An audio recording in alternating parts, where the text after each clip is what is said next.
So, hi Year 6, welcome to your next English literacy project. So, Rolls-Royce. If I said that to you, what would it mean to you? Now, depending on your age, you might think different things.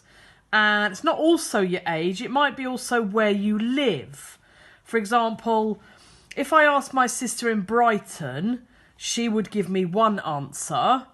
But if I then spoke to my neighbour, he would definitely give me a totally different answer, particularly as he works for Rolls-Royce.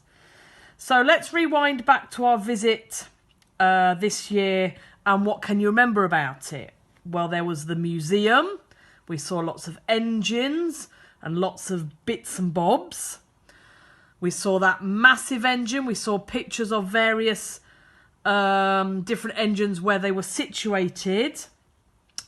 And if you were in Mrs. O'Riordan's class, we got to touch some of the different parts that they used for those engines. And then we had that paper aeroplane challenge.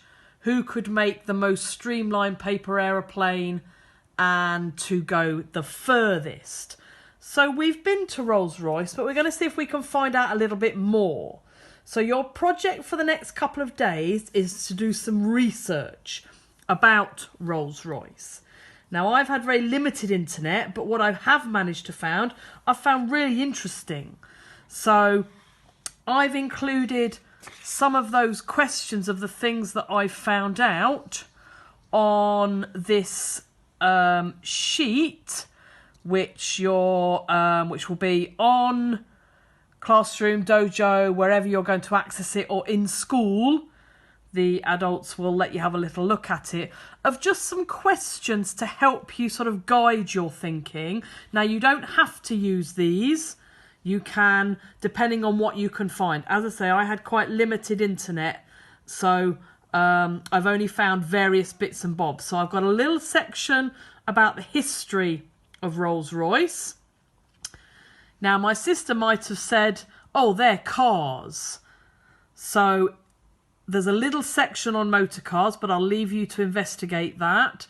There's a little section on apprenticeships, and we will also put the link on for the careers section on rollsroyce.com, because that's quite interesting.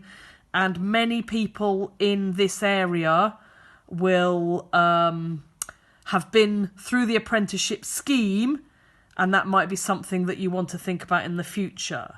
And there's a couple of other sections on the civil aerospace and the defence. And I've just got a did you know box here.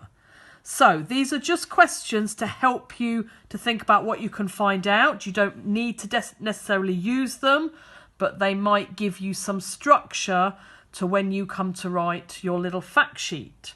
So I'm going to leave that with you, and I hope you enjoy researching Rolls-Royce.